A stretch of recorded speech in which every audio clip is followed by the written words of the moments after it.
Show Christ through lives. Let's show Christ through our own lives. Good evening everyone. ప్రభు నామములో మీ అందరికీ నా వందనాలు తెలియజేస్తున్నాను. హెబ్రీ పత్రిక ఆఖరి అధ్యాయానికి రాగలగటానికి దేవుడు మనకి చేసిన సహాయం కొరకు కన్సిస్టెంట్ గా దీన్ని మీరు ఫాలో అవుతున్నందుకు నేను చాలా సంతోషిస్తున్నాను. హెబ్రీ గ్రంథకర్త విశ్వాస విషయంలో స్ట్రగుల్ అవుతున్న వాళ్ళని ఎంకరేజ్ చేస్తూ, సువార్త ఒకవైపు, యూదా మతం ఒకవైపు, ఆ రెండింటి మధ్యలో ఏది చూస్ చేసుకోవాలో స్ట్రగుల్ అవుతున్న వాళ్ళ కోసం 13 అధ్యాయాలు వాళ్ళని ఎంకరేజ్ చేస్తూ, వాళ్ళని ప్రోత్సహిస్తూ లేదా హెచ్చరిస్తూ, గద్దించాడు, ప్లీజింగ్ గా చెప్పాడు, వాళ్ళని అర్థం చేసుకున్నాడు. రకరకాల ఓల్డ్ టెస్ట్మెంట్ ఎగ్జాంపుల్స్ వాళ్ళ దృష్టికి తీసుకొచ్చి క్లియర్ గా ఎక్స్ప్లెయిన్ చేస్తూ వచ్చారు. సో ఏది మాట్లాడినా కూడా హెబ్రీ గ్రంథకర్త ఉద్దేశం యేసుక్రీస్తు వారి ప్రాయశ్చిత్తానికి మించిన సత్యం ఈ భూమి మీద లేదు. The ultimate truth is the atonement of Christ. యేసుక్రీస్తు వారి శిలువ మరణం, లేదా పాత నిబంధన పరిభాషలో చెప్పాలంటే ప్రాయశ్చిత్త మరణం, దానికంటే మించిన సత్యం లేదు. ఆ సువార్త సత్యాన్ని వెంబడించడం కంటే, విశ్వాసం ఉంచడం కంటే మించిన పని ఇంకేమీ లేదు.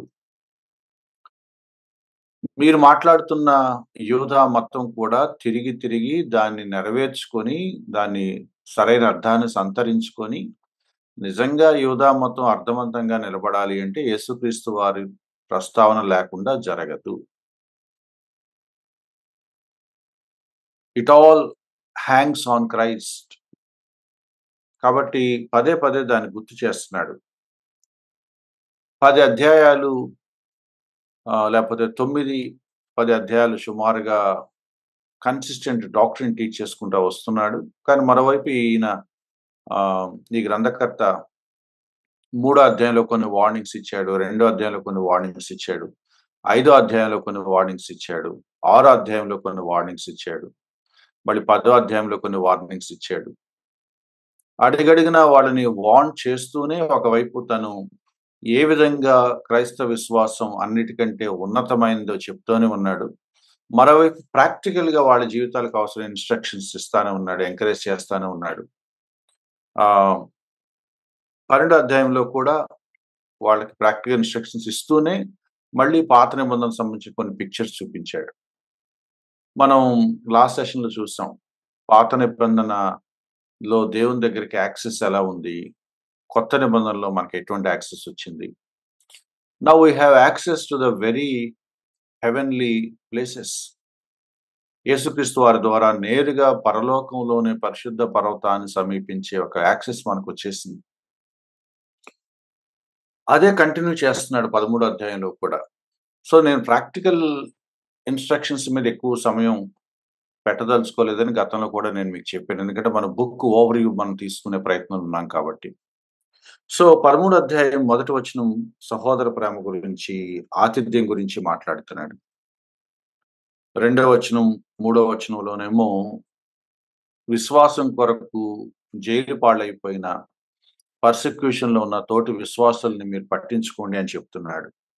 వాళ్ళ ప్లేస్ లో మీరు కూడా ఉన్నట్టు, మీరే వాళ్ళ స్థానంలో ఉంటే ఎలా ఆలోచిస్తారు, అలా వాళ్ళని అర్థం చేసుకోండి, వాటిని జ్ఞాపకం చేసుకోండి, వాళ్ళకి సహాయం చేయండి, వాళ్ళ కోసం ప్రార్థన చేయండి.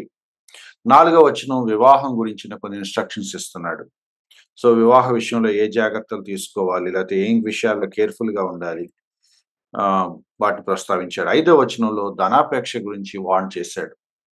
ఉన్నదాంతో తృప్తి కలిగి ఉండండి అని చెప్పాడు. కాబట్టి తృప్తి కలిగి ఉండి ఉన్నంతలో జాగ్రత్తగా జీవిస్తూ ఈ దేవుని మీద ఆధారపడితే మీరు భయపడాల్సిన పని లేదు, మీరు నష్టపోయేది ఏమి లేదు. ఇప్పుడు మీరు ఆలోచించండి, 6వ వచనం, ప్రభువు నాకు సహాయుడు, నేను భయపడను, నరమాత్రుడు నాకేం చేయగలడని ధైర్యంతో చెప్పాల్సిన అవసరం ఎందుకొచ్చింది వీళ్ళకి? ఎందుకంటే వీళ్ళు ఎదుర్కొంటున్న పరిస్థితులు అంత గడ్డు పరిస్థితులు కాబట్టి. సో, గ్రంథకర్త వాళ్ళని గైడ్ చేస్తున్నాడు. మీరు సువార్తను గట్టిగా పట్టుకొని, యేసుక్రీస్తు వారి ప్రాయశ్చిత్త మరణం యొక్క గొప్పతనాన్ని మీరు అర్థం చేసుకొని, యేసుక్రీస్తు వారిని వెంబడిస్తే మీరెవ్వరికీ భయపడాల్సిన పని లేదు. God will be with you అని ఎంకరేజ్ చేస్తున్నాడు. కానీ చాలా ఆశ్చర్యంగా ఇలా రకరకాల ప్రాక్టికల్ ఇల్లస్ట్రేషన్ చెప్పుకుంటూ వచ్చిన ఈ గ్రంథకర్త చివరికొచ్చేటప్పటికి మనల్ని చాలా ఆశ్చర్యపరుస్తున్నాడు. ఇది ఈ గ్రంథకర్త యొక్క రియల్ హార్ట్‌ని మనం అర్థం చేసుకోవటానికి ఉపయోగపడుతున్న అధ్యాయం అన్నమాట. ప్రాక్టికల్ ఇల్లస్ట్రేషన్స్ చాలా చెప్పుకుంటూ వచ్చాడు ప్రీవియస్ చాప్టర్స్‌లో కూడా. రకరకాల ప్రస్తావనలు చెప్పుకుంటూ వచ్చాడు. కానీ చాలా స్పష్టంగా 13వ అధ్యాయంలో 7వ వచనంలో అంటున్నాడు.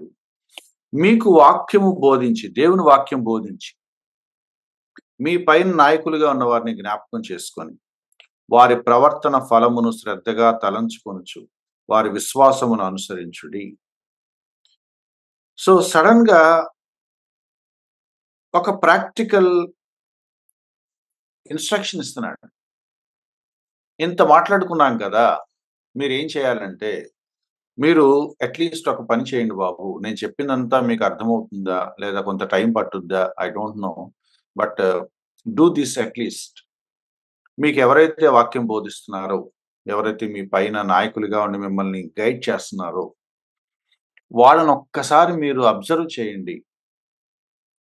వారి ప్రవర్తనని గుర్తు చేసుకోండి. వాళ్ళు తమ విశ్వాసాన్ని దేని మీద పెట్టారు? యేసుక్రీస్తు వారిని వెంబడించడంలో వాళ్ళ జీవన విధానం ఎలా ఉంది? వాళ్ళు సువార్తను పట్టుకొని అలాగే హోల్డ్ ఆన్ అయ్యుండి ఎలా జీవిస్తున్నారు? అది వారి విశ్వాసమును అనుసరించండి. అది వాళ్ళ లైఫ్‌ని ఎలా ఇన్‌ఫ్లూయెన్స్ చేయిందో చూడండి. వాళ్ళ విశ్వాసం ఎలా ఉందో చూడండి. వారి ప్రవర్తన ఫలమును శ్రద్ధగా తలంచుకోండి. కొంచెం అటెంటివ్‌గా వీటి గురించి ఆలోచించండి. Think about your spiritual leaders. What made them follow Christ rather than Judaism? How consist they are in following Christ rather than Judaism? యోధా మతపు ఆచారాల వైపు వెళ్లకుండా సువార్త సత్యం వైపే వాళ్ళు ఇంకా ఉండటానికి కారణం ఏంటి? అది వాళ్ళ ప్రవర్తనను ఎట్లా ఇన్‌ఫ్లూయెన్స్ చేస్తుంది? వాళ్ళ జీవితంలో అది క్రియాత్మకంగా ఎలా కనపడుతుంది? సో ఒక చాలా ఇంపార్టెంట్ పాయింట్ మాట్లాడుతున్నాడు. సౌండ్ టీచింగ్ నీ చేతికి అందితే, అది నీ ప్రవర్తనను ఇంపాక్ట్ చేస్తది. సత్ సిద్ధాంతం, సత్ప్రవర్తన.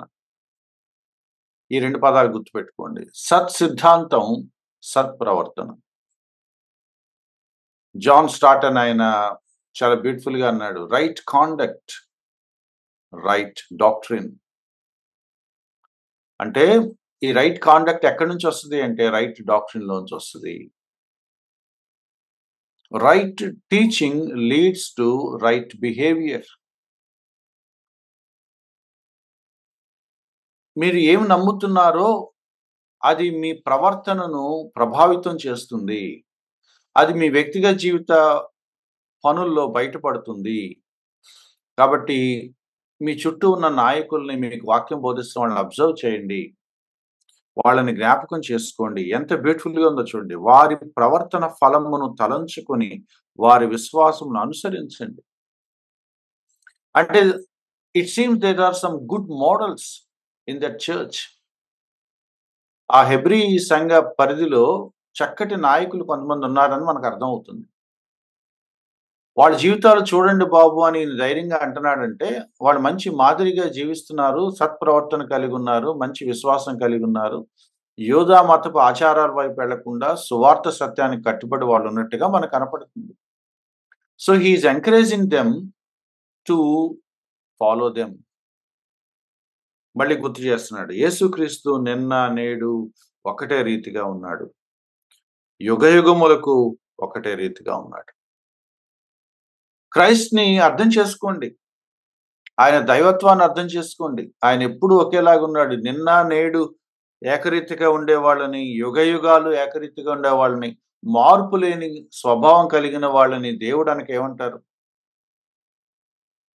సో, చాలా సార్లు యేసుక్రీస్తు దైవత్వం కొంతమందికి ఇబ్బందిగా అనిపిస్తా ఉంటాయి. కానీ ఈ వచనాలు చాలా క్లియర్‌గా చెప్తున్నాయి. What makes him divine. So, నానా విధమైన బోధల వైపు వెళ్ళొద్దు అని చెప్తూనే 9వ వచనంలో యూదా మతానికి సంబంధించిన మళ్ళీ ఒక ఆచారాన్ని గుర్తు చేస్తున్నాడు. భోజన పదార్థాలు బట్టి కాదు. ఏమి తినాలి? ఏమి తినకూడదు? అలా ఉండాలి, అలా ఉండకూడదు. కొన్ని రూల్స్ ఉన్నాయి పాత నిబంధన ధర్మశాస్త్ర పరిధిలో. వాటిని ఇంకా పట్టుకొని వేలాడుతున్న వాళ్ళున్నారు. వాటి సాదృశ్యపు మీనింగ్ అర్థం కాకుండా వాటిని లిటరల్‌గా తీసుకొని ఆచరించే వాళ్ళు ఇంకా ఉన్నారు. అవి గుర్తు చేస్తున్నాడు. భోజన పదార్థాలు బట్టి ఏమి ఉపయోగం లేదు. కృపను బట్టి హృదయాన్ని స్థిరపరచుకోవటం మంచిది. ఓల్డ్ టెస్టమెంట్ ప్రాక్టీసెస్ పక్కన పెట్టండి my dear friends. New testament మాట్లాడుతున్న గ్రేస్‌ని పట్టుకోండి. ఆచారాలు వదిలేయండి. కృపను పట్టుకోండి. క్రియల వల్ల కాదు మీరు రక్షించబడేది. ఆ సూత్రాలు, ఆ నియమాలు, ఆజ్ఞలు పాటించడం వల్ల మీరు రక్షించబడరు. ఆయనిచ్చే కృప, ఉచితమైన కృపను విశ్వాసం ఉంచడం ద్వారా మీరు రక్షించబడుతున్నారు. సో, మళ్ళీ గాస్పెల్‌ని గుర్తు చేస్తున్నాడు. భోజన పదార్థాల బట్టి కాదు. Gospel or grace, it is grace that really sets our hearts. భోజనాలు బట్టి ప్రవర్తించిన వానికి ఏ ప్రయోజనం కలగదు. కృపను బట్టే హృదయాన్ని స్థిరపరచుకోవాలి. 10వ వచనంలో మళ్ళీ ఒక ఎగ్జాంపుల్ గుర్తుచేశారు. అంటే ఈ గ్రంథకర్తకు ఎన్ని చెబుతున్నా కూడా తనివి తీరట్లేదు. He still want to explain them that మీరు అనుకుంటున్న ధర్మశాస్త్రం కాన్సెప్ట్ మీరు మిస్ అవుతున్నారు. అది యేసుక్రీస్తు వారిని చూపిస్తుంది కానీ అది యేసుక్రీస్తు వారికి ఆల్టర్‌నేటివ్ కాదు. నిజమైన యూదా మతం యేసుక్రీస్తు వారి వైపు సూచికగా ఉండాలి. అదిగో రక్షకుడు అటు వెళ్ళండి అని అనాలి కానీ, అదొద్దు మా దగ్గరికే రండి అని నిజమైన యూదా మతం చెప్పదు. Old testament always leads to the new testament Christ. ఆ యేసుక్రీస్తు మాకు అవసరం లేదని అంటున్నారంటే వాళ్ళకి పాత నిబంధన గ్రంథాలు అర్థం కాలేదు. అందుకు మళ్ళీ గుర్తు చేస్తున్నాడు. 10వ వచనం మనకొక బలిపీఠం ఉంది. ఇదొక పిక్చర్ మీరు ఊహించుకోండి. చాలా అంటే గ్రంథకర్త యొక్క ప్యాషన్ మీకు కనపడుతది. పాత నిబంధన బలర్పించే సందర్భాన్ని మళ్ళీ ఒకసారి గుర్తు చేసుకోండి. ముందు నేను సింపుల్ మాటలో కొన్ని మీకు ఒక పిక్చర్ ఇచ్చాక then I try to read the verse. ప్రత్యక్ష గుడారపు ప్రిమిసెస్ మీరు గుర్తు చేసుకుంటే లోపలికి ఎంటర్ అవుతాము. బలిపీఠము, గంగాళము ఇలాంటివి కొన్ని బయట ఉన్నాయి. ఆవరణం అన్నాము, ఓపెన్ ప్లేస్. అక్కడి నుంచి కొంచెం లోపలికి వెళ్ళాక ఒక టెంట్, గుడారం అన్నాము. ఈ గ్రంథకర్త శిబిరం అని అన్నాడు. గుడారం అన్నా శిబిరం అన్నా ఒకటే. ఆ శిబిరం లోపల దేవునికి పరిశుద్ధ స్థలం ఉంటది. అంటే మనం అర్పించాల్సిన ప్లేస్ అన్నమాట. సో ప్రాసెస్ ఏంటంటే బయట ఆవరణలో ఉన్న బలిపీఠం దగ్గర వధించి లేదా బలి అర్పించి ఆ రక్తాన్ని ఒక బౌల్‌లోకి తీసుకొని ఈ ప్రధాన యాజకుడు ఆ ప్రత్యక్ష గుడారం లోపలికి తెరను దాటుకొని ఇంకా లోపలికి అతి పరిశుద్ధ స్థలంలోనికి వెడతాడు. ఇది మనకు తెలిసిన ఒక ప్యాటర్న్. దాన్ని మళ్ళీ గుర్తు చేస్తున్నాడు. గుర్తు చేస్తూ ఏమన్నాడంటే మనకొక బలిపీఠం ఉంది కదా! దాని సంబంధమైన వాటిని తినుటకు గుడారంలో సేవ చేయవారికి అధికారం లేదు. అంటే ప్రాసెస్ చెప్తున్నాడు. బలర్పిస్తాం. ఆ బలర్పించాక ఆ బలర్పించిన బాడీని ఏం చేస్తాం? ఆ గొర్రెపిల్ల, మేకపిల్ల శరీరాన్ని ఏం చేస్తాం? 11వ వచనం. వేటి రక్తము పాప పరిహారార్థముగా పరిశుద్ధ స్థలములోనికి ప్రధాన యాజకుని చేత తేబడునో. చూడండి ఎంత క్లియర్‌గా ఉందో.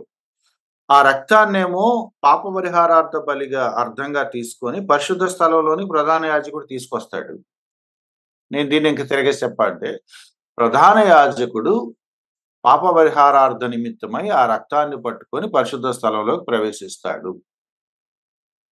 మరి ఆ బౌల్‌లో ఆ బ్లడ్ తీసుకొని పరిశుద్ధ స్థలంలోకి వెళ్ళాడు. ఓకే. బానే ఉంది. మరి అక్కడ చచ్చి పడిపోయి లేదా వధించబడి పడిపోయిన ఆ జంతువు బాడీని ఏం చేస్తారు? అది గుర్తు చేస్తున్నాడు. ఏం చేస్తారట? ఆ జంతువుల కళేబరాలు శిబిరమునకు వెలుపట దహింపబడును. ఆ dead body of the animal దాన్ని తీసుకొనెళ్ళి ప్రత్యక్ష గుడారానికి దూరంగా ఇంకో చోటకి వెళ్ళి, ఓ చోట పడేసి వాటిని కాల్చేస్తారు. ఈ ప్రొసీజర్‌ని గుర్తు చేస్తున్నాడు. ఏమని గుర్తు చేస్తున్నాడంటే 12వ వచనం. కావున యేసు కూడా తన స్వరక్తము చేత ప్రజలను పరిశుద్ధపరచుటకై గవిని వెలుపట శ్రమ పొందెను. చాలా సార్లు ప్రత్యక్ష గుడారం కాన్సెప్ట్‌లో మనం పోలికలు పోల్చుకొని మాట్లాడేటప్పుడు బలిపీఠం దగ్గర వధించబడింది గొర్రెపిల్ల ఆయనే. ఆ లోపల తీసుకెళ్ళిన బాడీ అదే రక్తం ఆయనదే. ఆ రక్తం పరిశుద్ధ స్థలంలో ప్రవేశించిందని మాట్లాడుకుంటున్నాం మనం సింబాలిక్‌గా. ఈ గ్రంథకర్త దాన్ని ఇంకొంచెం వివరంగా వైడెన్ చేసి ఏమంటున్నాడంటే, ఆ ప్రత్యక్ష గుడారం దాటి బయటికి తీసుకెళ్ళి ఆ ఊరి పొలిమేరల్లో పడేసిన డెడ్ బాడీ ఎవరిది? ఆ జంతు కళేబరం ప్లేస్‌లో కూడా మీరెవరిని పెట్టుకోవాలి? The body of Christ. ఆ జంతువు రక్తమే కదా! ఆ మృతదేహం యొక్క రక్తమే కదా! ఆ కళేబరం నుంచి వచ్చిన రక్తమే కదా అది. కాబట్టి ఆయనేమంటున్నాడంటే, ఈయన సిలువ అనే ఒక బలిపీఠం మీద మరణించాడు. ఆ రక్తాన్ని తీసుకొని పరలోకంలోనికి పరిశుద్ధ స్థలంలోనికి వెళ్ళినట్టుగా మనం ఆల్రెడీ మాట్లాడుకున్నాం 10వ అధ్యాయంలో. కానీ ఆయనేమంటున్నాడంటే, ఈ కళేబరాల్ని గుడారం అవతలకి తీసుకువెళ్ళి, శిబిరం అవతలకి తీసుకువెళ్ళి ఎలాగైతే కాల్చేస్తారో, సఫరింగ్ అంటే అక్కడ దాన్ని ట్రీట్ చేస్తారో, శ్రమ పడుతుందో, అక్కడ కూడా యేసుక్రీస్తు వారి ఇమేజ్‌ని చూపిస్తున్నాడాయన. ఈయన శిలువ మీద మరణించిన సందర్భం ప్రత్యక్ష గుడారంలో మీరనుకున్న యెరూషలేము దేవాలయంలో చనిపోలేదు బాబు. ఆయన యెరూషలేములో ఊరవతల పలానా కొండ మీద చనిపోయాడు. గుడారం వెలుపల ఆ మృతదేహాలను పడేసినట్లుగా ఈయనక్కడ శ్రమపడి చనిపోయాడు. సో, ఈ ప్రాయశ్చిత్తానికి మూలమైన రక్తాన్ని చిందించిన ఆ బలి అర్పణ ప్రత్యక్ష గుడారం లోపల జరగలేదు. అంటే యేసుక్రీస్తు వారి విషయంలో అది ఊరు బయట జరిగింది. ఇంకా మీరు ప్రత్యక్ష గుడారం మాటలు మాట్లాడుతున్నారు ఎందుకు? You come out of the tent. You come outside the camp. ఊరవతలకి రండి. ఇక్కడ క్రాస్ మీద వేలాడుతున్న ఒకాయన మీకు కనపడతాడు అని గ్రంథకర్త పిలుస్తున్నాడన్నమాట. చాలా పొయిటిక్‌గా చెప్పినట్టుగా ఉంది. సాదృశ్యంగా చెప్పినట్టుగా ఉంది. మీరు అనుకుంటున్నట్టుగా పోలికలున్నాయి కానీ, ఈయన నిజానికి చనిపోయింది శిలువ మీద చనిపోయాడు. ఊరవతల పొలిమేరలో ఎక్కడో చనిపోయాడు. You please come out of that tent. Come out of that camp. ఆ దేవాలయ ప్రిమిసెస్ వదులుకొని అంటే యోధా మతపు ఇంపాక్ట్ నుంచి కొంచెం దాటుకొని బయటకొచ్చి చూడండి. You will see the one who really fulfilled the law. కాబట్టి మనం ఆయన నిందను భరించుచు శిబిరం వెలుపలికి ఆయన యొద్దకు వెళ్ళుదుము. You come out of the camp and you go to Christ. That's where you have to reach. ఆ శిబిరాన్ని దాటి బయటికి రండి. శిలువ దగ్గరికి చేరుకోండి. అక్కడ you will see the Christ. పాత నిబంధనని మళ్ళీ ఒకసారి గుర్తు చేస్తున్నాడు. దాన్ని నెరవేర్చిన యేసుక్రీస్తు వారిని గుర్తు చేస్తున్నాడు. అలా చూసినా సరే పోలిక ప్రకారం మీరు మాట్లాడినా సరే ఎంత పర్ఫెక్ట్‌గా మ్యాచ్ అవుతున్నప్పుడు గూడా ఇట్స్ ఆల్ అబౌట్ క్రైస్ట్ అని మీకెందుకు అర్థం కావట్లేదు. సో లెట్ హిమ్ ఆహ్, ఆహ్, let you people understand that Christ is the real sacrifice. మళ్ళీ కొంచెం కిందకెళ్తున్నాడు. 15 అధ్యాయంలో అన్నాడు. ఇక అర్పించుదము యాగములు అనే మాట వాడాడు. చాలా ఇంట్రెస్టింగ్‌గా ఈ గ్రంథకర్త ఏం చేశాడంటే, యేసుక్రీస్తు వారు మన కొరకు మరణించాడు కాబట్టి, ఇక మనమేం బలులర్పించవసరం లేదు. మనమేమి అర్పణలు తేవాల్సిన పని లేదు. మనమేమి దహన బలులు వధించాల్సిన పని లేదు. All we can do now is 2 things. 15th verse. ఒకటి, లెట్ us ప్రైజ్ హిమ్. స్తుతిద్దాం. స్తుతించటమే ఆయనకి మనం ఇచ్చే అర్పణ. 2, 16వ వచనం. ఉపకారాలు, ధర్మాలు చేద్దాం. అవే మనం ఇవ్వగలిగే యాగాలు. జిహ్వ ఫలం అంటే నువ్వు ఇవ్వాల్సిన ఫలం నోటితో ఇస్తే చాలు. అర్పణలు, బలి అర్పణలు, లేపోతే నైవేద్యాలు ఇయన్నీ వద్దిక. అవన్నీ యేసుక్రీస్తు వారు సంపూర్ణంగా నెరవేర్చేసాడు. మనం చేయగలిగింది ఒకటే. మనం చేయగలిగిన సాక్రిఫైస్ ఆఫ్ ప్రైజ్. స్తుతిద్దాం. ఆయన నామాన్ని ఒప్పుకుందాం. స్తుతించటం అనే ఒక అర్పణ ఆయనకిద్దాం. మంచి పనులు చేయటం అనే ఒక అర్పణ ఆయనకిద్దాం. సో కొంతమంది ఏమన్నారంటే, maybe we can know define like this. Worship అంటే ఏంటి? స్తుతించి మంచి పనులు చేయటం అని అన్నారు కొంతమంది. ఒకవైపు దేవుని స్తుతిద్దాం. ఆయన నామంలో విశ్వాసం ఉంచి దాన్ని అక్నాలెడ్జ్ చేద్దాం. హి ఈజ్ మై గాడ్ అని పదే పదే చెప్దాం. అట్ ది సేమ్ టైమ్ సత్క్రియలు, సత్ప్రవర్తన ఇందా మాట్లాడుకుందే మళ్ళీ గుర్తు చేస్తున్నాడు. ఉపకారం, ధర్మం మర్చిపోవద్దు. ఆతిథ్యం మర్చిపోవద్దు. ప్రేమించడం మర్చిపోవద్దు. హెల్ప్ చేద్దాం. బంధకాల్లో ఉన్న వాళ్ళకి హెల్ప్ చేయండి. అక్కర్లో ఉన్న వాళ్ళకి హెల్ప్ చేయండి. ఆతిథ్యం ఇవ్వండి. నీడ్‌లో ఉన్న వాళ్ళని పట్టించుకోండి. వాళ్ళని పలకరించండి. So there are many things which we can do really with our heart. So ఉపకారం చేయండి. ఇతరులకు మేలు చేయండి. మీ నైబర్స్‌కి హెల్ప్ చేయండి. మీ పొరుగు వారిని ప్రేమించండి. That's the essence of our praise and worship. ఇప్పుడు కొత్తగా మీరు బలి అర్పణలు, నైవేద్యాలు ఏమి చేయవసరం లేదు. పాత నిబంధన క్రతువులేమి మీరు పాటించాల్సిన పని లేదు. ఇప్పుడు మీరు చేయాల్సినవి రెండే. ఒకటి you praise him, you worship him and you help your neighbour. యేసుక్రీస్తు వారు చెప్పింది కూడా అదే. సమ్మరైజ్ చేస్తే రెండే మాటలే బాబు. ఒకటి, love your God with all your heart and love your neighbour as you love your self. దేవుని సేవించండి. అట్ ద సేమ్ టైమ్ నీ పొరుగు వాడిని ప్రేమించండి. Worship the lord and love your neighbour. 2 పాయింట్స్‌కి దాన్ని నారో డౌన్ చేశారు. కానీ చాలా ఆశ్చర్యంగా 17వ వచనం వచ్చేటప్పటికి మళ్ళీ చెప్తున్నాడు. ఇది చాలా సర్ప్రైజింగ్. ఎందుకంటే ఆల్రెడీ 7వ వచనంలో ఏమన్నాడంటే, మీకు వాక్యం బోధిస్తూ మీకెవరైతే మీ చుట్టూ సువార్తను నమ్మి యేసుక్రీస్తు వారిలో విశ్వాసం ఉంచిన రోల్ మోడల్స్ ఎవరైతే ఉన్నారో వాళ్ళని మీరు చూసి ధైర్యం తెచ్చుకొని వాళ్ళని ఫాలో అవ్వండి అన్నాడు.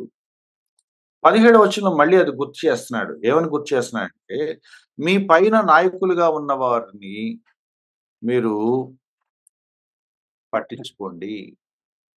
మీ పైన నాయకులుగా ఉన్నారు. వారు మీ ఆత్మలను కాయుచున్నారు.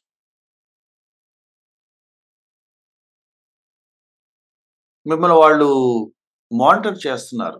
వాళ్ళు మిమ్మల్ని సూపర్వైజ్ చేస్తున్నారు. And be accountable to them. Be accountable to them. వాళ్ళు మీ విషయంలో పాడేలా చేయొద్దు. వాళ్ళు మీ విషయంలో బాధపడేలా చేయొద్దు. వాళ్ళని మీరు దుఃఖపెట్టడం మీకు మంచిది కాదు. అది కరెక్ట్ ప్రొసీజర్ కాదు. కాబట్టి మీరు వాళ్ళు చేసే పని సంతోషంగా చేసేలాగా మీరు వాళ్ళకి లోబడి ఉండండి. వాళ్ళ మాట వినండి. నేను 2 మాటలు చెప్పాలిక్కడ. లేపోతే మళ్ళీ దీన్ని మీరు అపార్థం చేసుకుంటారు. ఒకటి, 17వ వచనం మళ్ళీ చదువుతున్నాను. మీ పైని నాయకులుగా ఉన్నవారు లెక్క ఒప్ప చెప్పవలసిన వారి వలె మీ ఆత్మలను కాయుచున్నారు. That's very, very important.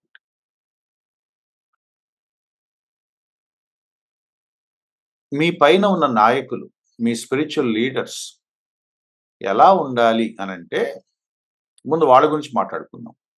ఒక స్పిరిచ్యువల్ లీడర్ ఎలా ఉండాలి అనంటే, దేవుడు ఈ కొద్దిమంది విశ్వాసుల్ని నా చేతికి అప్పగించాడు. వీళ్ళ విషయం నేను లెక్క చెప్పాలి దేవుడికి అని వాళ్ళు భయపడాలి.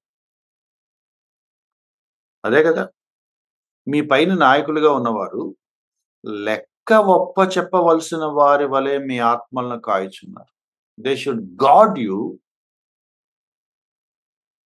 That they are accountable before God. వాళ్ళు మిమ్మల్ని ఎలా నడిపించాలి, వాళ్ళు మిమ్మల్ని ఎలా పట్టించుకోవాలి అనంటే, భయపడతా ఆ పని చేయాలి. ఎందుకంటే, దేవుడు వీళ్ళని నాకు అప్పగించాడు. వీళ్ళ విషయం నన్ను లెక్క అడుగుతాడు దేవుడు. I am accountable to God అన్నంత జాగ్రత్తతో వాళ్ళు వాళ్ళ విశ్వాసుల్ని నడిపించాలి. నేను మీకు అర్థం అవ్వటం కోసం ఎగ్జాంపుల్ చెప్పడం కోసం నా పేరు అనిల్ పేరు పెట్టుకొని చెప్తాను. వేరే గొడవలు లేకుండా. మళ్ళీ మీరు రకరకాలుగా దాని అర్థాలు తీయకుండా. ఫర్ ఎగ్జాంపుల్ అనిల్‌ని గనక నేను మానిటర్ చేస్తున్నానని అనుకుంటే, నేనేం చేయాలంటే, I am accountable to God in the aspect of Anil అని నేను అనుకోవాలి. ఈ అనిల్ అనే సోదరుడి విషయంలో నేను లెక్క చెప్పాలి కాబట్టి, నేను అనిల్‌ని జాగ్రత్తగా గైడ్ చేయాలనే భయం నాకు కలిగి ఉండాలి. అప్పుడు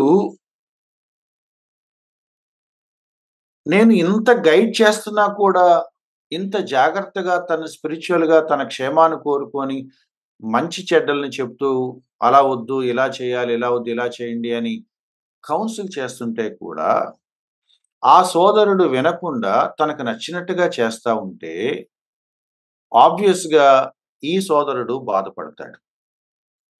దుఃఖపడతాడు. ఆ దుఃఖం మీకొద్దు అంటున్నాడు. సహోదరులారా, మీ పైన ఉండి మిమ్మల్ని చాలా జాగ్రత్తగా మీ స్పిరిచ్యువల్ గాడ్స్ లాగా ప్రవర్తించే లీడర్స్ ఎవరైనా ఉంటే, వాళ్ళు దుఃఖపడేలాగా మీరు చూసుకోవద్దు. అంత కేర్ వాళ్ళు తీసుకుంటూ, అరే! వీళ్ళని మేము జాగ్రత్తగా చూడాలి, వీళ్ళ విషయంలో మేము దేవునికి లెక్క చెప్పాలి అన్నంత భయం వాళ్ళకున్నప్పుడు, అటువంటి వాళ్ళు ఇంకెక్కడ దొరుకుతారు మీకు?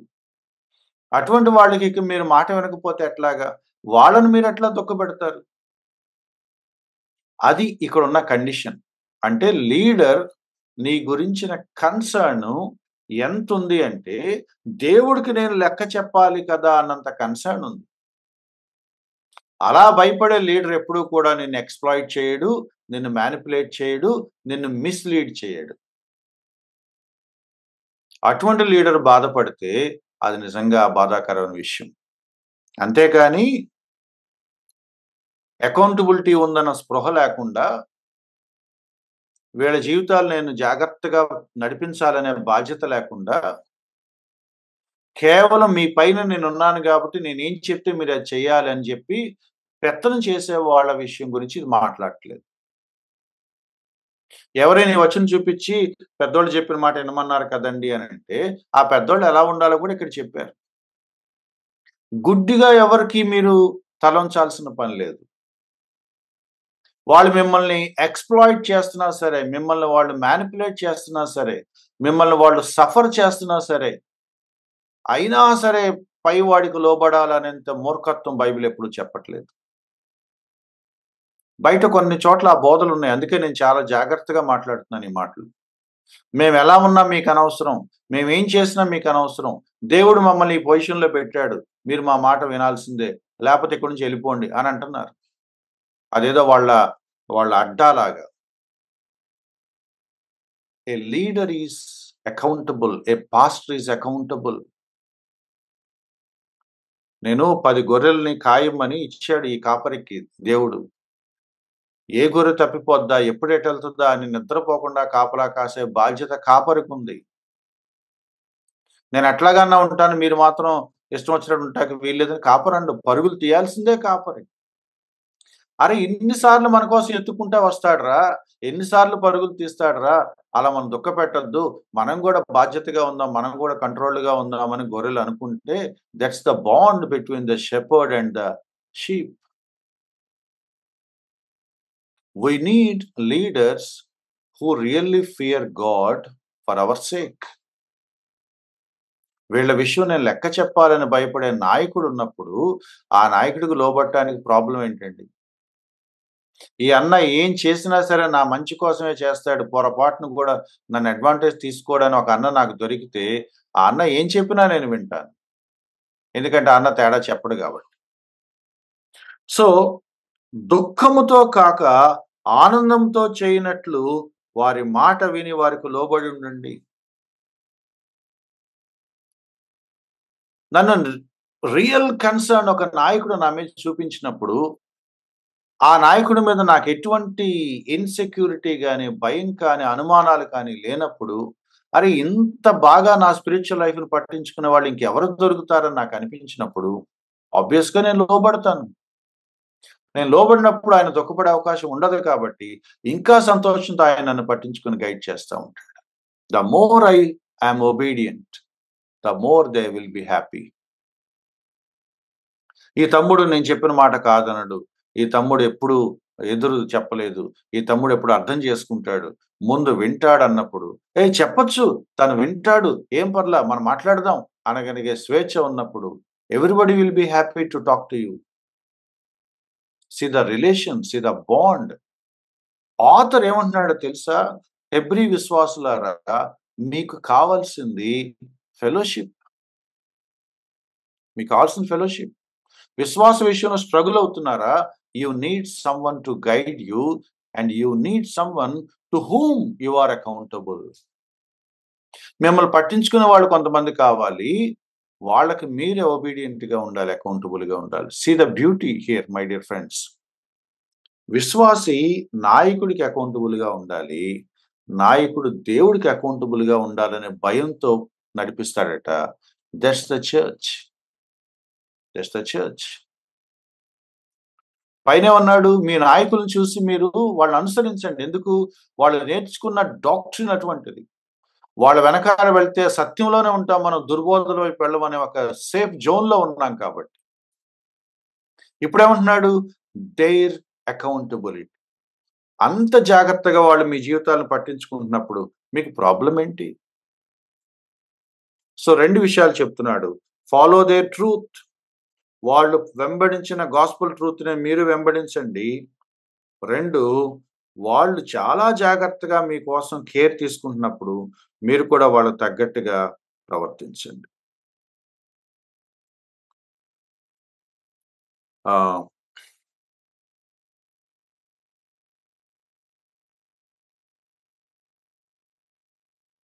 7వ వచనం వేరు, 17వ వచనం వేరు. 7వ వచనం వాళ్ళ టీచింగ్‌ని అర్థం చేసుకొని, ఆ సత్యం కోసం వాళ్ళని మోడల్‌గా తీసుకోవటం. వాళ్ళ ప్రవర్తనను మోడల్‌గా తీసుకోవటం. 17వ వచనం వాళ్ళ కౌన్సిల్‌ని మీరు నమ్మటం. వాళ్ళకి మీరు అకౌంటబుల్‌గా ఉండటం. నేను పర్సనల్‌గా చెప్తున్నాను. ఈ 2 నేను ట్రై చేశాను. అంటే ట్రై చేశాను పదం కంటే వేరే పదం వాడకూడదని నా భయం. అంతకుమించి ఏం లేదు. నేను ట్రై చేశాను. పాటించాను. And I am so blessed. So blessed. Right పీపుల్‌ని కొంతమందిని పట్టుకొని వాళ్ళ వెనకాలే తిరిగాను. వాళ్ళ దగ్గర నేర్చుకున్నాను. ఇవాళ నేను మాట్లాడేవన్నీ కూడా వాళ్ళ దగ్గర నేర్చుకున్నవే. ఎవ్వరి దగ్గర సంబంధం లేకుండా నేనొక్కడినే నా అంతట నేను నేర్చుకోవటానికి నేనేం గౌతమ్ బుద్ధుడిని గాదు.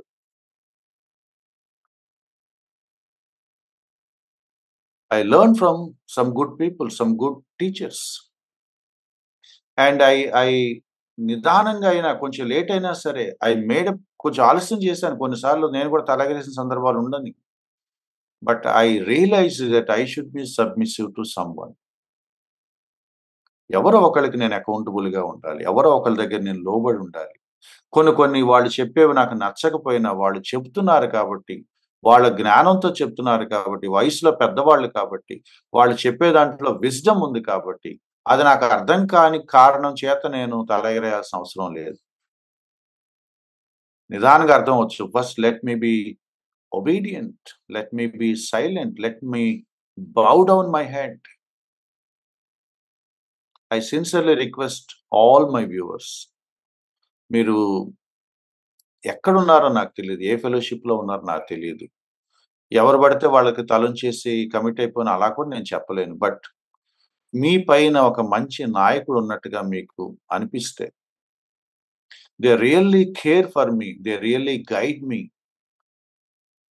నన్ను స్పిరిచ్యువల్‌గా ముందుకు నడిపించటానికి, నన్ను స్పిరిచ్యువల్‌గా మంచిగా ఉంచటానికి చాలా తాపత్రయపడతారు.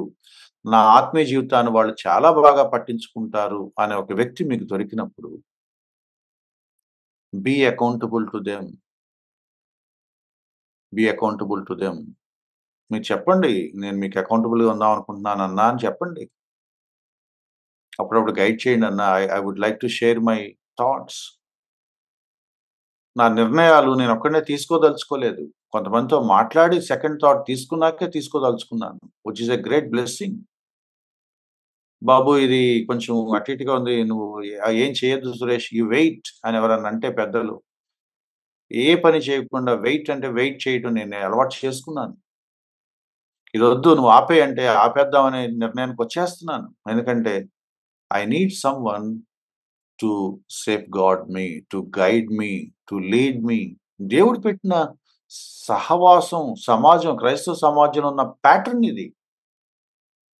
మీకు నాకు దొరుకుద్దో లేదో లెట్ మీ ట్రై. సమయం ఉంది కాబట్టి. హెబ్రీ పత్రిక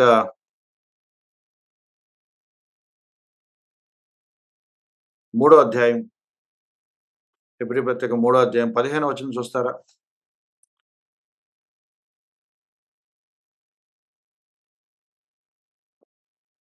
ప్రతిదినము ఒకరికొకడు బుద్ధి చెప్పుకోండి. సిన్ గురించి లేతే డిసొబీడియన్స్ గురించి మాట్లాడుతున్నాడు 3 అధ్యాయంలో. హృదయాలు కఠినపరచుకోవద్దు. పాపం వల్ల మీ మనసులో భ్రమ చేత ఇక పాసివ్‌గా అయిపోతాయి. సెన్సిటివ్‌నెస్‌ని కోల్పోతాయి. హృదయాన్ని కఠినం చేసుకోవద్దని చెప్తే ఏమన్నాడంటే, వన్ అనదర్ ప్రతిదినము ఒకరికొకడు బుద్ధి చెప్పుకోండి. ఫెలోషిప్ ఇంపార్టెన్స్ చెప్తున్నాడు. మనం మనం ఈ టోన్ అడుగడుగునా చూస్తాం ఈ పత్రికలో. 10వ అధ్యాయానికొచ్చేటప్పటికన్నాడు సమాజంగా కూడుట మానక. బుద్ధి చెప్పుకోండి. ఒకళ్ళనొకళ్ళు హెచ్చరించుకోండి. ప్రేమ కలిగి ఉండటానికి, సత్క్రియలు చేయటానికి పురిగొల్పుకోండి. 10వ అధ్యాయంలో అన్నాడు. 12వ అధ్యాయంలో అయితే అసలు మీరు కలిసి ఈ రన్నింగ్ రేస్ చేయాలి మీరు. ఒకళ్ళనొకళ్ళు బలపరచుకోండి. సడలైన కాళ్ళను, వడలిన చేతుల్ని ఎంకరేజ్ చేసుకోండి. బలపరచుకోండి. Travel together. We need each other. We need one another. ఆత్మీయ జీవితంలో మీరు లేకుండా నేను సస్టైన్ అవ్వలేను. నేను లేకుండా మీరు సస్టైన్ అవ్వలేరు. కలిసి ఈ పనులు చేయాలి. మళ్ళీ గుర్తు చేస్తున్నాడు. ఆఖరి అధ్యాయంకొచ్చేటప్పటికి be accountable to someone. Someone అని ఎందుకంటున్నానంటే, మీ పాస్టర్ గారికే లోబడండి అని చెప్పడానికి మీ పాస్టర్ గారి గురించి నాకు తెలీదు కాబట్టి. మీ మీ పైన ఉన్న మీ సంఘంలో ఉన్న నాయకుల పట్ల మీకు నమ్మకం ఉంటే, గుడ్ లీడర్, గుడ్ బిలీవర్ ఈయన చక్కగా నన్ను గైడ్ చేస్తాడు. I can really trust him అని అంటే, you are really blessed. You are really blessed. మేము అన్‌ఫార్చునేట్‌గా మెయిన్ లైన్ చర్చెస్‌లో బతికాం చాలా కాలం. అండ్ వి ఆర్ సో ఏమనాలి ఐ డోంట్ నా మాటలో తేడా వస్తేనే మాట్లాడట్లేదు. మేము బయట వెతుక్కోవాల్సొచ్చింది స్పిరిచ్యువల్ గైడెన్స్ కోసం. Because there nobody cares for you. ఒక ఆదివారం నువ్వు రాకపోతే ఎందుకు రాలేదని పట్టించుకునేవాడు కూడా అక్కడ లేడు. So we had to look out.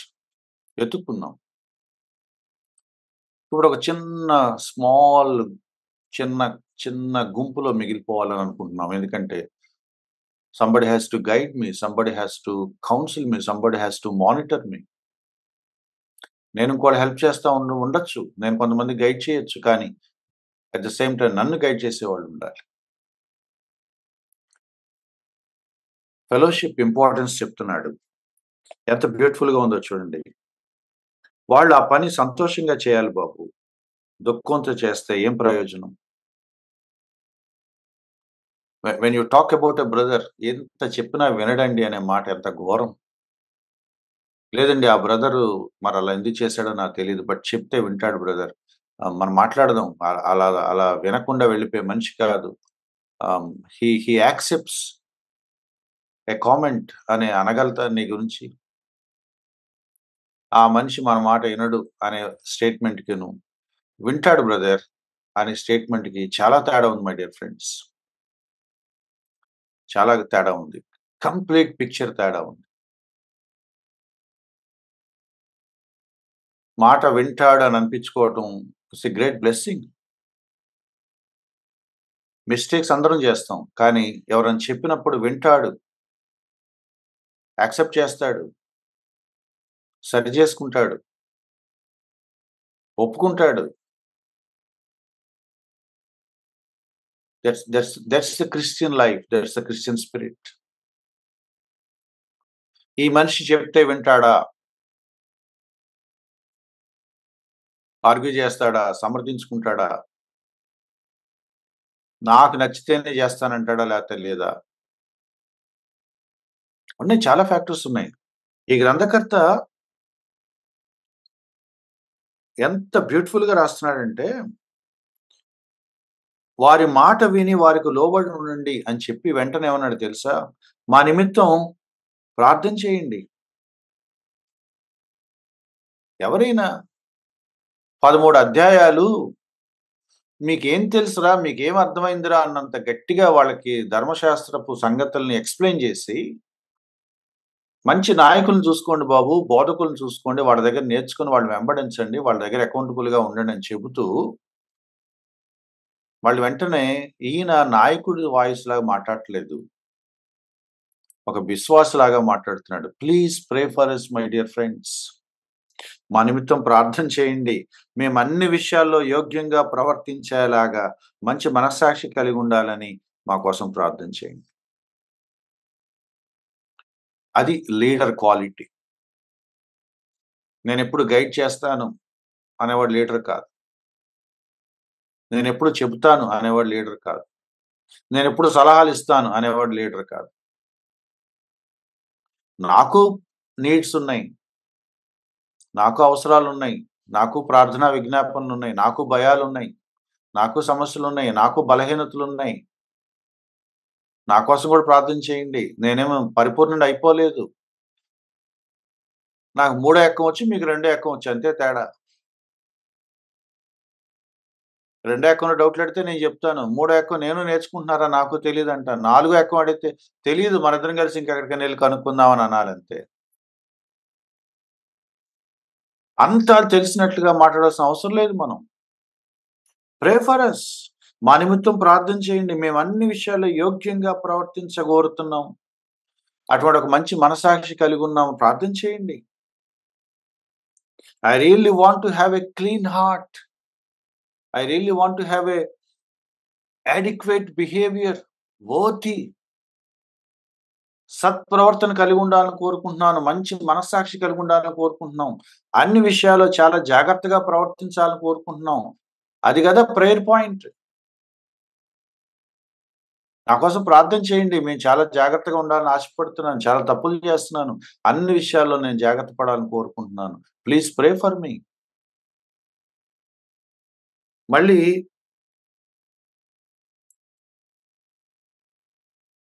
22వ వచనంలో చూడండి ఈ టోన్. 22వ వచనం. సహోదరులారా, మీకు సంక్షేపంగా రాసున్నాను. 13 అధ్యాయాలు రాసాడు. చాలా తక్కువే రాసాను. చాలా సంక్షేపంగా రాసాను. ఇంకా చాలా ఉంది రాయటానికి. బట్ నేనే తగ్గించుకొని రాసాను. ఈ హెచ్చరిక మాటను సహించండి అని మిమ్మల్ని వేడుకొంచున్నాను.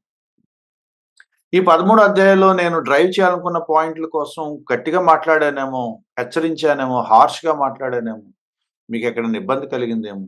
బట్ మీ క్షేమం కోసమే, ట్రూత్ సేక్, సత్యం నిమిత్తం గట్టిగా మాట్లాడాను. ఈ హెచ్చరికను దయచేసి సహించండని వేడుకొనుచున్నాను.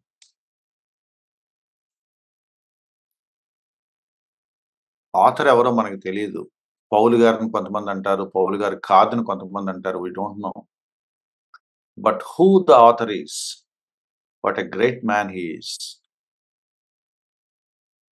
ఒకవైపు నాయకుడిలా మాట్లాడుతున్నాడు. ఒకవైపు మళ్ళీ సాధారణ విశ్వాసలాగా మాట్లాడుతున్నాడు. ప్రే ఫర్ మీ అని అంటున్నాడు. బతిమలాడుతున్నాను అంటున్నాడు. మరోవైపు వార్న్ చేసి అలా వద్దు అని వార్న్ చేస్తున్నాడు. ఇలా చేద్దాం బాబు అని బతిమలాడుతున్నాడు. That's the tone of a leader. That's the tone of a leader. And ఇంకొక మాట కూడా నేను జ్ఞాపకం చేసి క్లోజ్ చేస్తాను. ఎ కైండ్ ఆఫ్ ప్రేయర్ నేర్పిస్తున్నాడు ఈ గ్రంథకర్త మనకి. ఒకటి ఫెలోషిప్ ఇంపార్టెన్స్ చెప్పాడు చివరికొచ్చేటప్పటికి, పుస్తకం చివరికొచ్చేటప్పటికి. మంచి లీడర్స్ ఎలా ఉంటారో చెప్పాడు. అటువంటి లీడర్స్‌కి లోబడటం ఎంత బ్లెస్సింగో చెప్పాడు. లీడర్ తేడా అయితే మనం లోబడటం వల్ల మన జీవితం నాశనం అయిపోద్ది తప్ప ఏముండదు. లీడర్ మంచివాడైతే అది ఆశీర్వాదకరం. అండ్ థర్డ్ వన్ చెప్తున్నాడు, మా కోసం ప్రార్థించండి అని చెప్తూనే మీకోసం మేము అంటే ఏమని ప్రార్థన చేయాలి, లేకపోతే ఎటువంటి విషయాలు ఉండాలి అనే కొన్ని ఎక్స్‌పెక్టేషన్స్ ఉంటాయే, అవి కూడా చెప్తున్నాడు. ఎంత ఆశ్చర్యంగా ఉందంటే, ఒకటేమన్నాడు మా కోసం ప్రార్థన చేయండి, మేము యోగ్యంగా ఉండాలి, అన్ని విషయాల్లో మంచిగా ఉండాలి, ప్రవర్తించాలి, మంచి మనస్సాక్షి కలిగి ఉండాలని తన డిజైర్ ఎక్స్‌ప్రెస్ చేశాడు. మన విషయంలో కూడా ఇంకొక డిజైర్ ఎక్స్‌ప్రెస్ చేస్తున్నాడు. 21లో 21 వచనాల్లో మధ్యలోంచి చదివితే అంటే యేసుక్రీస్తు వారి మరణం గురించి ఇవన్నీ రాశాక, తన దృష్టికి అనుకూలమైన దానిని మనలో జరిగించాలి. 1 దేవుడు తన దృష్టికి అనుకూలమైనవన్నీ మన జీవితంలో జరిగించాలి. 2 ప్రతి మంచి విషయంలోనూ తన చిత్త ప్రకారం చేయటానికి మనల్ని సిద్ధపరచాలి. 2 బ్యూటిఫుల్ ప్రేయర్ పాయింట్స్. దేవుని దృష్టికి అనుకూలమైనది ప్రతిది. ప్రభువా నీ దృష్టికి ఏది అనుకూలమని నువ్వు అనుకుంటున్నావో అవన్నీ నా జీవితంలో చేయి ప్రభువా అని అడగలమా మనం? అంటే అర్థం ఏంటంటే నీ చిత్తం నా లైఫ్‌లో చేయి ప్రభువా అని అడగటం. నాకు నచ్చినయి చేయమని నేను అడగట్లేదు ప్రభువా. నీ దృష్టికి ఏది అనుకూలమో దాన్ని నువ్వు నా జీవితంలో జరిగించు. దాన్ని మళ్ళీ చెప్తున్నాడు. ప్రతి మంచి విషయంలో నీ చిత్తం జరగాలి. నేను అడిగినవన్నీ నువ్వు చేయమని నేను అడగను. నీ చిత్త ప్రకారమే నేను చేయాలి. బట్ అవి మంచి విషయాలైతేనే. వాళ్ళ ప్రేయర్స్ చూడండి ఎంత లేఖనానుసారంగా ఉన్నాయో. మేము మంచి మనస్సాక్షి కలిగి ఉండాలి. We want to be clean in our hearts, in our minds, in our conscience. మా ఆలోచనలు ఫెయిర్‌గా ఉండాలి. మా ఆలోచన విధానం చాలా ట్రాన్స్‌పరెంట్‌గా ఉండాలి. లోపల ఒకటి పెట్టుకొని పైకి ఇంకోలా మాట్లాడటం మాకిష్టం లేదు. మంచి మనస్సాక్షి ఉండాలి. అన్ని విషయాల్లో మేము యోగ్యంగా ప్రవర్తించాలి. దేవుడు మా జీవితంలో కార్యాలు చేయాలి. అయితే అవన్నీ ఆయన దృష్టికి అనుకూలమైన మంచి విషయాల్లోనే ఆయన చిత్తం జరగాలని కోరుకుంటున్నాము. అది వాళ్ళ ప్రార్థన. And that should be our prayer also. ప్రభువా నేను యోగ్యంగా ఉండాలి. అన్ని విషయాల్లో నా బిహేవియర్ బావుండాలి. నా మనస్సాక్షి క్లీన్‌గా ఉండాలి. నీ దృష్టికి అనుకూలమైనవే నా జీవితంలో నువ్వు జరిగిస్తే ఎంత బావుండు. నేను దానికి లోబడతాను. నీ చిత్త ప్రకారమే జరగాలి ప్రభువా. మంచి విషయాలే జరగాలి ప్రభువా. నేను అనుకున్నయి కాదు ప్రభువా. That should be our prayer. ఆ ప్రేయర్ మనం వాళ్ళ దగ్గర నుంచి తీసుకోవాలి. యాజ్ ఇట్ ఈస్‌గా బట్టి చేసినా సరే that is the beautiful prayer. యేసుక్రీస్తు వారు నేర్పించింది కూడా అదే. నీ నామం పరిశుద్ధపరచబడాలి. నీ చిత్తం పరలోకమందు నెరవేరినట్టుగా భూమి యందు నెరవేరాలి. ఒకవైపు వాళ్ళకి ట్రూత్ నేర్పిస్తున్నాడు. ఒకవైపు వాళ్ళకి కొన్ని ప్రిన్సిపల్స్, ఇన్‌స్ట్రక్షన్స్ ఇచ్చాడు. మరోవైపు కొన్ని valid, important, vital prayer points నేర్పిస్తున్నాడు. అండ్ ఫైనల్‌గా వాడు కంక్లూడ్ చేస్తున్నాడు. కృప మీ అందరికీ తోడైండును గాక. కొన్ని గ్రీటింగ్స్ చెప్పాడు. తిమోతి అని ఆయన జైలు నుంచి రిలీజ్ అయ్యాడు. మీ దగ్గరికి వస్తాడని కొన్ని ఇన్ఫర్మేషన్స్ చెప్పాడు. బట్ గ్రేట్ టేక్ అవేస్ ఏంటంటే యేసుక్రీస్తు వారు ఏం చేశారో మళ్ళీ గుర్తు చేసుకుంటా ఉండండి. ఆ బోధ చేసే నాయకులు ఎవరున్నారో అంటే యేసుక్రీస్తు వారి ప్రాయశ్చిత్తానికి సెంటర్డ్‌గా ఉన్న బోధలు ఎవరైతే చేస్తున్నారో, వాళ్ళ వెనక మీరు ఫాలో అవ్వండి. వాళ్ళని మీరు అనుసరించండి. వాళ్ళ లైఫ్ చూడండి. వాళ్ళ విశ్వాసాన్ని మీరు అర్థం చేసుకోండి. అటువంటి లీడర్స్ మీకు నిజంగా దొరికితే వాళ్ళకి లోబడండి. వాళ్ళ మాట వినండి. వాళ్ళు మీ విషయంలో సంతోషపడితే మీరు నిజంగా ఆత్మీయ జీవితం చాలా బావున్నట్టు లెక్క. With simple scale. అండ్ మా కోసం ప్రార్థించండి అని అడుగుతూనే, మీకోసం ఇలా జరగాలని మీ విషయంలో మేము కోరుకుంటున్నాము. అండ్ అవన్నీ కలుపుకుంటే మనకొచ్చే పాయింట్స్ ఏంటంటే, పర్సనల్ ప్రేయర్ కింద తీసుకునే టేక్ అవేస్ ఏంటంటే, నేను అన్ని విషయాల్లో యోగ్యంగా ప్రవర్తించాలి. మంచి మనస్సాక్షి కలిగి ఉండాలి. దేవుడు తన దృష్టికి అనుకూలమైనవన్నీ నా జీవితంలో నెరవేర్చాలి. అవి ఆయన చిత్త ప్రకారమే జరగాలి. మంచి విషయాల్లోనే జరగాలి. 2 మాటలే. మొత్తం తిరిగితే 2 మాటలే. 1 his grace and 2 his will. ఆయన కృప అనే సత్యాన్ని పట్టుకొని ఆయన వెంబడించాలి. Gospel truth. కృపనే గదా! సువార్త ప్రకటించేది. ఆయన అదే అన్నాడు గదా! మీరు ఆ క్యాంప్‌లోంచి బయటకొచ్చేసి కృపను పట్టుకోండి మీరు. ఆ గ్రేస్ వదిలేయండి. అదే కదా ఆయన అంది.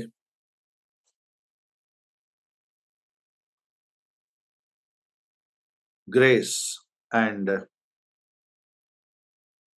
విల్. God's will. గాస్పెల్ నీకు బాగా అర్థమైతే, ఆ గ్రేస్‌లో నీకు విశ్వాసం ఉంటే, నీ లైఫు కరెక్ట్‌గా ఉంటది. నీ ప్రవర్తన కరెక్ట్‌గా ఉంటది. Then you will have this prayer. నీ చిత్త ప్రకారమే నా జీవితం జరగాలని నువ్వు అడగలుగుతావు. All we need in our lives is my dear friends God's grace and God's will. దేవుడు తన కృపను మనకు చూపిచ్చాడు. యేసుక్రీస్తు వారి ద్వారా కుమ్మరించాడు. మనల్ని రక్షించుకున్నాడు. ఆ కృపలో కొనసాగుతూ ఆయన చిత్తంలో కొనసాగే జీవితాలు ఇమ్మని మన దేవుడిని అడగాలి. అటువంటి ప్రేయర్‌తో ఈ గ్రంథాన్ని ముగించాడు. Christ, his grace and his will. మనం కూడా ఒక మంచి ఫెలోషిప్‌లో, ఒక మంచి సహవాసంలో, ఒక మంచి ప్రార్థనా అంశాలు కలిగిన అంటే వాల్యూస్ ఎక్కడుండాలి? ఎవరితో ఉండాలి? ఏమి నేర్చుకోవాలి? ఎలా ప్రార్థన చేయాలి? ఎలా ప్రవర్తించాలి? ఇవి హెబ్రీ గ్రంథకర్త కన్సర్న్స్. సో, అవి మనం కూడా ఆ దృష్టి కలిగుండి, మన ప్రవర్తన మీద, మన ప్రార్థన మీద, మన ఆరాధన మీద, మన వాక్యం మీద, మన సహవాసం మీద, మన అకౌంటబిలిటీ మీద, మన వ్యక్తిగత జీవితంలో ఉండే కీలకమైన సంగతులు చివరికి తీసుకొచ్చాడు. అవి ఒక విశ్వాసకు అవసరమైన స్పిరిచ్యువల్ ఇంగ్రీడియెంట్స్. వీటి విషయంలో మనం ఎంత మనసు పెడతామో, విశ్వాసంలో ముందుకు కొనసాగటానికి అవి చాలా హెల్ప్ చేస్తాయి. నేను మళ్ళీ ఒక క్లారిఫికేషన్ ఇస్తున్నాను. యూదా మతం యొక్క రాంగ్ ఇన్‌ఫ్లూయెన్స్ వాళ్ళ మీద పడినప్పుడు, భిన్నమైన బోధలు, దుర్బోధలు 9వ వచనం అన్నాడు కదా! నానా విధములైన అన్య బోధలు, అవన్నీ ప్రవాహంలాగా వాళ్ళని డిస్టర్బ్ చేస్తున్నప్పుడు, పర్సిక్యూషన్ ఒకవైపు, దుర్బోధలు ఒకవైపు, ఏం చేయాలో అర్థం కాక ఎటు వెళ్ళాలో తెలియనప్పుడు, మళ్ళీ గాస్పెల్ వైపే రావాలి మీరని చెప్పడం కోసం రాసిన ఈ గ్రంథకర్త చివరికొచ్చేటప్పటికి, ఈ ప్రవాహాలని ఎదురీది, ఈ దుర్బోధల్ని ఎదురు దాటుకొని సువార్త సత్యం వైపే, క్రీస్తు వైపే వెళ్ళటానికి కావలసిన ఒక ఫెలోషిప్ మీకుండాలి. ఒక ఫ్రెండ్స్ మీకుండాలి. ఒక అకౌంటబిలిటీ మీకుండాలి. ఒక గైడెన్స్ మీకుండాలి. So, let me add one more word to that. Right doctrine, right behavior, and right fellowship. Right doctrine, right living, like the right practice, and right fellowship. దీన్ని కొంచెం reorder చేస్తే, right doctrine, right fellowship ఉన్నప్పుడు right living ఆటోమేటిక్‌గా వస్తుంది. ఒక మంచి బోధ, ఒక మంచి సహవాసంలో గనక నువ్వు ఎదుగుతా ఉంటే, మంచి ప్రవర్తన నీ జీవితంలో ఆటోమేటిక్‌గా కనపడుతుంది.